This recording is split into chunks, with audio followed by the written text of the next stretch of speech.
Hello and welcome to the Fossil Huntress podcast.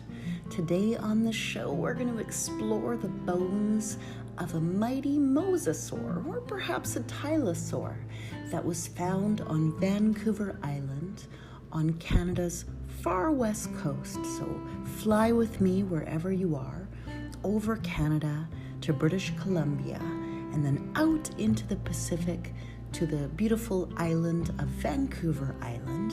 And here, many years ago, Rick Ross from the Vancouver Island Palaeontological Society found an amazing specimen of a mighty mosasaur, a big marine reptile.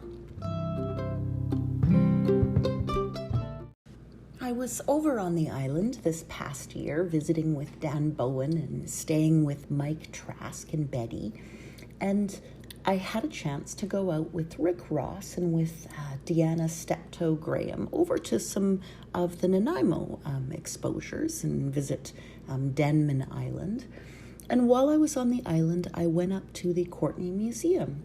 And within the Courtney Museum, they have a beautiful big block, so smaller than your car, but bigger than a dishwasher, a big block with a mosasaur lower jawbone and some teeth. And this was discovered years ago by Rick Ross, so I had a chance to ask him about it. And this is a pretty tremendous specimen, so it's sort of a beigey gray rock matrix.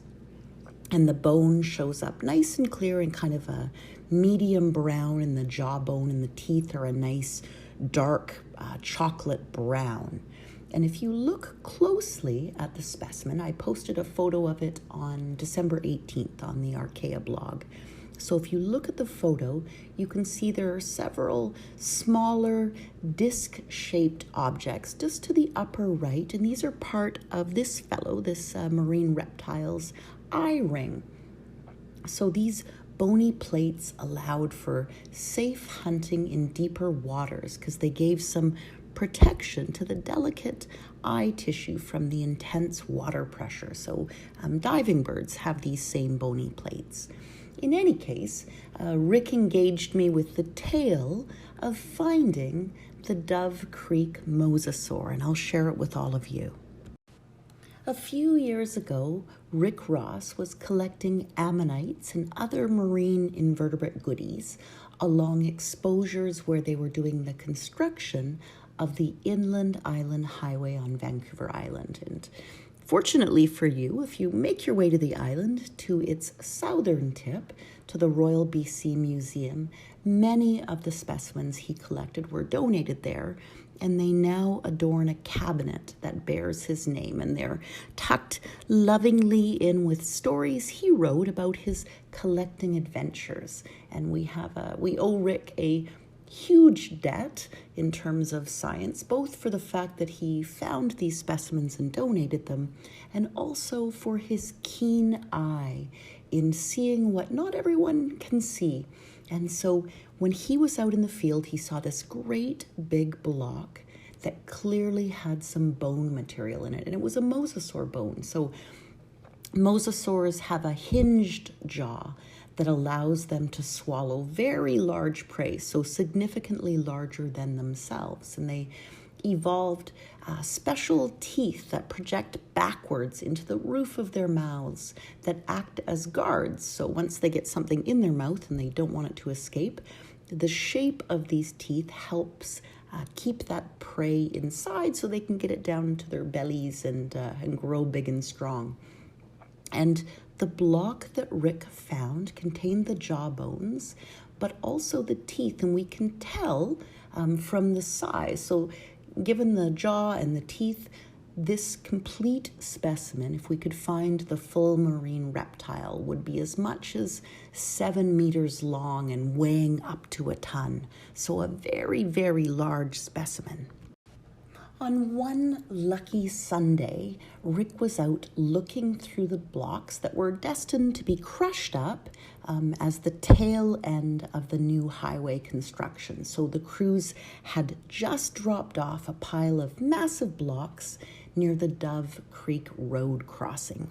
And each of these blocks was about 1 to 5 tons in size, so big, big blocks that they would then crush down and use to make the highway. And so Rick was looking through them when he spotted a concretion sticking out. And it didn't look all that different from the hundreds he'd seen up and down the highway, but he was interested in what it might contain. So he took out his geology hammer and struck a blow, and off popped the end, and inside was a large, perfect mosasaur tooth. So Rick was thrilled by this find, and looking closer, he could see bone sticking out in several other places within this massive block. So excited for the find and not quite sure how to approach excavating it from this active construction site, Rick searched the highway and finally located a maintenance worker greasing up some heavy machinery. He excitedly told him about the find and asked who he might call to try and save the block. So the answer was a bit disappointing. The block was destined to be bulldozed in the morning. So panicked but still hopeful, Rick asked who the supervisor might be and see if he could track him down on a Sunday evening. And while initially hesitant, the urgency and the excitement in Rick's voice swayed this mechanic. And with a warning that the supervisor would likely not be all that impressed to get this call, he relented and shared his telephone number. So Rick dialed up the number and received the predicted reaction. So unrelenting, Rick swayed the supervisor, who agreed that if Rick could get a truck up to the site first thing in the morning, the block could be lifted onto the truck and he could whisk away with his chosen find. So the race was on. So Rick gave Pat Trask a call. So Pat works up at the Courtney Museum, and the two are fossil hunting buddies. And it was Pat Trask that found the most recent elasmosaur this past summer on the Trent River. So the two of them got to talking and scheming about how they could face this challenge.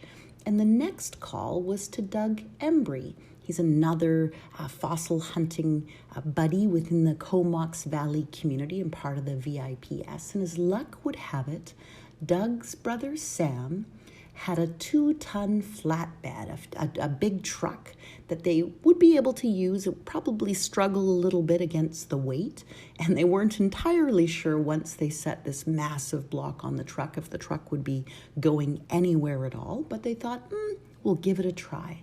So the next morning, they arrived at the construction site and the truck rolled in, so this big flatbed, and they drilled a drill hole and put a chain through one corner of the block. Then they lifted it way up, and the truck groaned and the chain groaned as they placed it on the back, and it leaned heavily on one side all the way into town. So they had to come into Courtney on the 17th Street Bridge as the safe route to the Courtney Museum, just to kind of go slow and not hit traffic, and just in case this great big boulder rolled off. Fortunately, next door to the Courtney Museum is a local building store, and they lent them the use of a large forklift to lift the block up off the truck, and it tilted heavily on one side and then tossed it to the back deck of the museum. And once in place, it was far too big to move, so they knew it was safe. And it sat there for almost 7 years. And then it was finally shipped to a preparatory lab down in Washington State. And there it was prepped and whittled, still a massive block, but prepped out so we could see the bones the way we see them today. So that big block, that specimen, is now housed in the Courtney and District Museum on Vancouver Island in British Columbia. The jaw and associated bones are tagged as a mosasaur, but exactly what kind of mosasaur will need more study, and we may be looking at a Tylosaurus, so a very large mosasaur with an elongated cylindrical premaxil, so the snout, from which it takes its name. So these were the big bad boys from ancient seas. They snacked on plesiosaurs and other smaller marine reptiles. So these big beasties did love to snack on their marine brethren, friends. There's a famous find from 1918. Charles Sternberg found a Tylosaurus from the Smoky Hill Chalk of Logan County, Kansas. So this big Tylosaur had the remains of a plesiosaur in its belly. And that specimen, if you happen to be going by the Smithsonian, is still on display. It's quite a good display they have there. Like many other mosasaurs, the early history of this taxon is complex and involves a lot of famous personalities and infamous rivalries. So you may have heard of two early American paleontologists, Cope and Marsh, so Edward Drinker Cope and Othniel Charles Marsh. And Cope wins the day in terms of longevity in his naming of these mighty beasts.